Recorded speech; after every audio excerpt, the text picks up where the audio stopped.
नमस्कार, मैं यशपाल हंस करनाल से ज्योतिष की वार्ताओं के साथ कुछ मोटिवेशनल बातों तक। आशा है आप प्रसन्न होंगे, आपके परिवारों में, आपके घरों में शांति का वातावरण हो, आपका घर स्वर्ग जैसा हो, ऐसी मेरी कामना है। आज मैं आपको दामिनी योग के बारे में बताता हूँ। दामिनी योग एक प्रख्यात योग है, जाना माना योग है। इसमें राहु केतु का कोई रोल नहीं है, क्योंकि ये छाया ग्रह हैं। इनका बाकी 9 ग्रहों से कोई संबंध नहीं। हम 7 ग्रहों को ही लेते हैं इसके अंदर क्या, हर योग के अंदर हमारी कोशिश होती है कि राहु केतु के योग अलग बनते हैं। ये बात नहीं है। राहु भी अगर दशम भाव में बैठा हो, व्यक्ति को बड़ा समझदार बनाने की कोशिश करता है। वो पॉलिटिक्स के अंदर काफ़ी माहिर होता है। इस तरह मैं इसकी बात कर रहा हूँ कि दामिनी योग के अंदर राहु केतु को नहीं लिया जाता, क्योंकि छाया ग्रह है। अगर किसी व्यक्ति की कुंडली के अंदर, समझिएगा, कोई लगन है, कोई राशि है, उसकी तरफ हमने नहीं देखना, हमने योग को देखना। वो ये देखना है कि अगर उस व्यक्ति के 7 ग्रह 6 कॉलम्स के अंदर हैं, 6 भावों के अंदर बैठते हैं, तो दामिनी योग बनेगा। दामिनी योग का व्यक्ति, ऐसी कई कुंडलियां हमारे पास आई, उन लोगों से मैं मिला, बहुत मेहनती, बहुत पुरुषार्थी, और अगर कहीं उसका जन्म चित्रा नक्षत्र में भी हो गया हो तो समझो सोने पर सुहागा हो गया। बहुत मेहनत करने वाला, बड़े शांत मिजाज का, अपने कामों के लिए सलाहें न करने वाला, अपने मन को पक्का करके सोच समझ कर भविष्य के प्रति जागरूक होकर काम करने वाला, तरक्की करने वाला व्यक्ति होता है। दामिनी योग का कोई व्यक्ति मैंने ऐसी स्थिति में नहीं देखा, भले ही वो हमारी उम्र को पहुंच गया हो। मैंने कई लोग देखे, हर एक का अपना अपना जीवन है। कई लोग जो बहुत छोटी उम्र में ही डिपेंडेंट हो गए, ये भाग्य की बात है ना कि हम भोजन के लिए डिपेंडेंट हो गए, अपने कामों के लिए डिपेंडेंट हो गए। कई लोग ऐसे हैं जो काफ़ी बड़ी उम्र तक भी डिपेंडेंसी नहीं है उन पर, वो किसी पर डिपेंडेंट नहीं है, बल्कि दूसरे लोग उन पर डिपेंडेंट हो सकते हैं। ऐसी चीज़ें जो पैदा होती हैं, तो ऐसे ऐसे शुभ योग लग जाया करते हैं।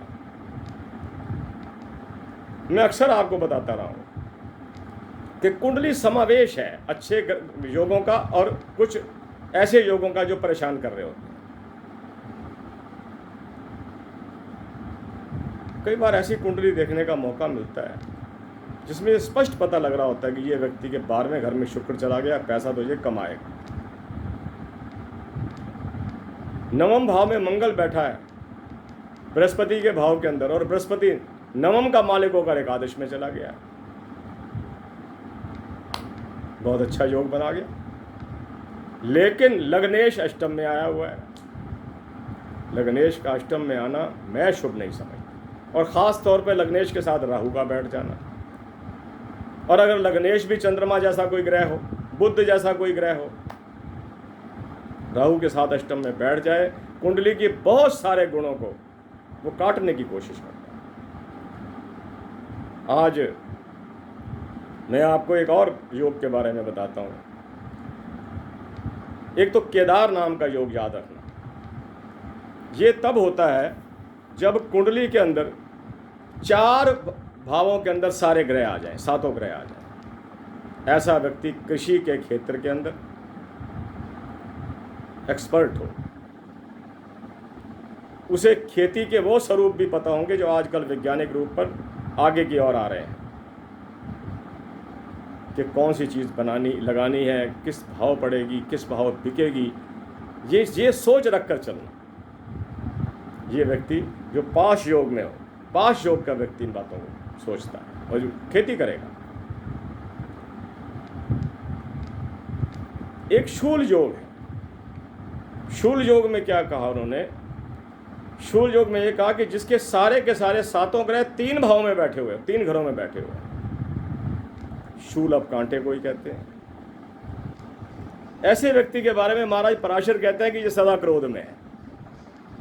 ये सदा गुस्से में ही रहेगा बिना कारण हो सकता है।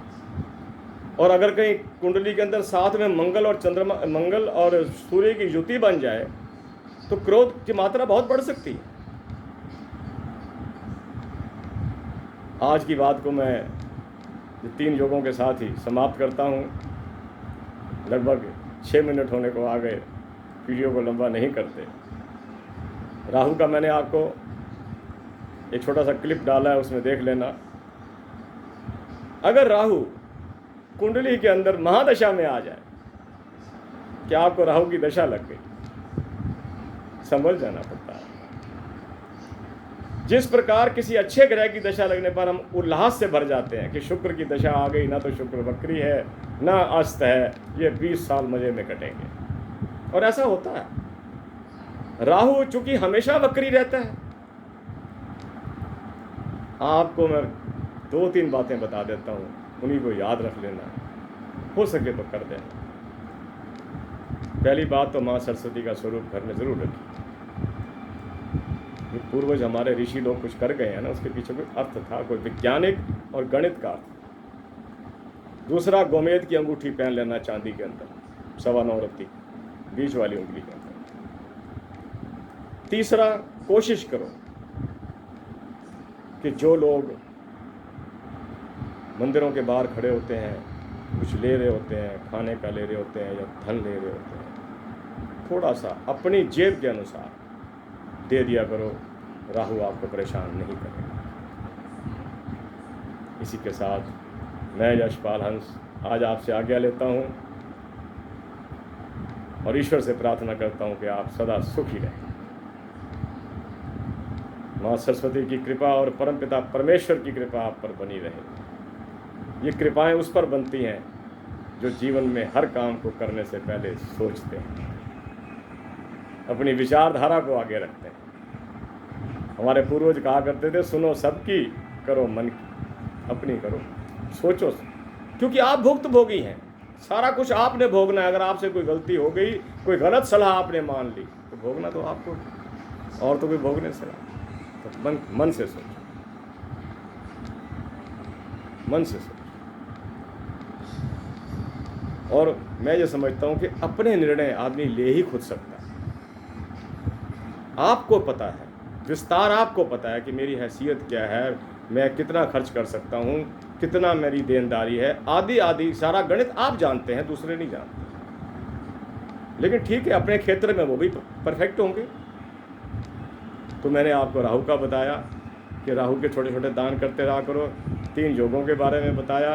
कल फिर मिलता हूँ आपको किसी और नई बात के साथ। मुझे आज्ञा दीजिए, सब्सक्राइब कीजिए ताकि मैं आपको मिलने के काबिल बना रहूँ। इसी के साथ मैं यशपाल हंस करनाल से आपसे आज्ञा लेता हूँ।